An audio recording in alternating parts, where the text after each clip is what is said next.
you want me to be soft, I can. No, don't. There's truth, I know we're and then talking there's the lies you want to hear. You can't take criticism. He also went on to say that Mina, my girl, jacks me off every night. At this point, I am wondering, is there anybody in the house that Papaghost has not had issues with? Because it is very, very unbecoming of him. I think if there's anyone he hasn't had issues with, there'll be a few persons, maybe the likes of Makeke, Lerato, Pali. Maybe there's 4 people. Aside that, one way or the other, he has, triggered or provoked the other housemates, and it's something they really don't want to take lightly because it's gotten out of hand. So after last night's party, housemates were eating, some were trying to get sober and stuff. And by the way, you guys don't mind my voice, I kind of have sore throat. So sore throat is affecting my voice rather. They were having random eatings and stuff. Somebody like Mitch was trying to get sober. Jareed was being overwhelmed, seeing that, Liema is moving on away from him and he's getting so much attention from Els. And here was Papaghost complaining that they lost their wager task because Zee and Mpumi didn't give their best. And at this point he was not arguing with Mpumi, saying that she doesn't like to take corrections. That's her problem. But anyways, he's going to be soft, since ladies like men to lie to them. He's going to be soft and lie to her, and she got pissed. Now while he was talking, he even told her that he is a full-fledged man, he is this, is that. After all, his girl gives him some good night works on his body at night before he sleeps. I'm like, how does that concern the conversation? Now Mpumi got angry, and after Papaghost left that place, she went upstairs to tell young Papi, Sinaye, and Zee, and they were talking and blasting him how he could not even dance, that Makeke dances better than him, that Papaghost and his girl were lazy, that Lerato couldn't even twerk to save her life. These are part of the reasons why they even failed. He wasn't putting up his best, and now he's here to complain about them. And how does he bring up the stupid conversation of saying that his girl gives him good night, jobs and nights before he sleeps? Like, how does it concern their conversation? Like, literally they kept insulting him, calling him stupid, senseless. Young Papi even joined in, saying that he does not understand how Papaghost just likes provoking and triggering people, yet with his age he doesn't know that he's rather senseless than sensible. It was quite a lot, and I understand their perspective. I really hope that he fixes his attitude. Either way, it might just be his game plan, his strategy, and it is provoking others and ends up making him stay in the competition even longer. However way it goes, I like it, and I would love to see more chaotic trouble that was going to happen with this attitude that Papaghost is putting up. Sinaye later left the conversation. We noticed that Mitch was almost going to throw up, but let's see how that goes. The shit I go through like that. With her. She's the one girl that's incontrollable, bro. You think everyone can handle that? Nah, none of them can. But it keeps them inside the house. But why don't you communicate that with It's everyone? hard because they're emotional. Is it just me, or can anyone else read through the lines of manipulative narrative that Jareed is trying to portray to the public and to other people like Millie?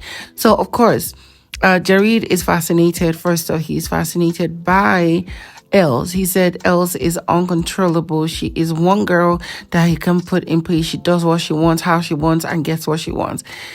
I think he is quite excited and interested in that way that she is. To him, it's kind of like interesting and sexy. However way, Millie was asking him a question around the kitchen to understand, like, why does he act or do the way he does. Y'all can remember that Liema has tried this with him, asking him, I want to know you, tell me about yourself, let me understand you, this and that.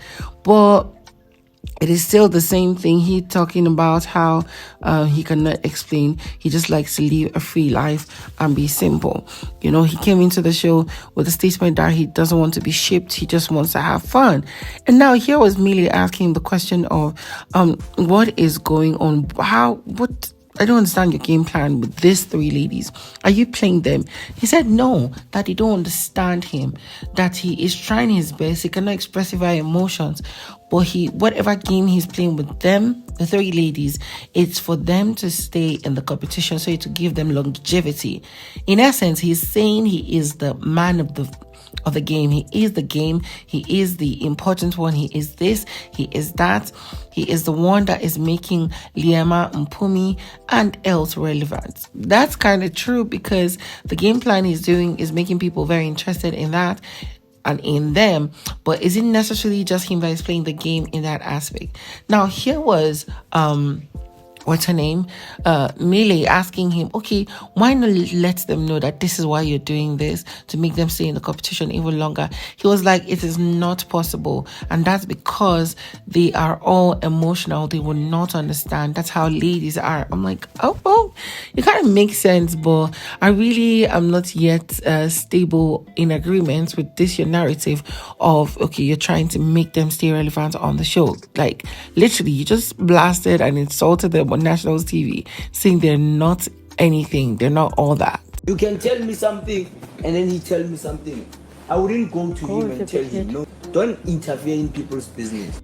So you guys have heard me say that Mpumi should be literally the most matured, articulate, and objective person, logical female in the Big Brother Mzansi season 4 house.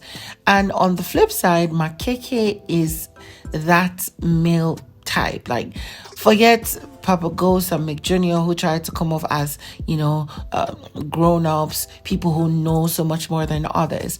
Makeke is actually the real deal. And I love how he values human relationship, respects boundaries, and tries to teach other housemates. So the housemates were having a conversation last night, and it comes about, okay, snitching and getting into people's business when they are in good terms or not.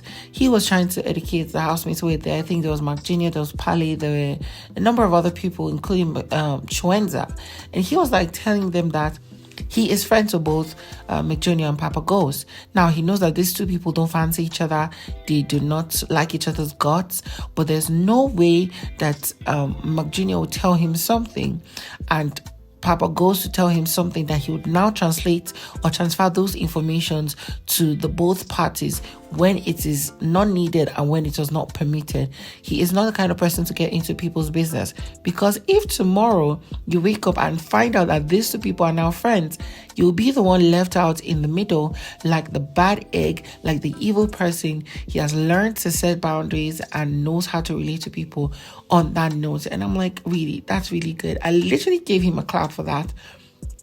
Anyways, guys, that's all I have for you on this particular video. I'm going to bring you more updates on everything that happens today, including the 4th live eviction. See you on the next one.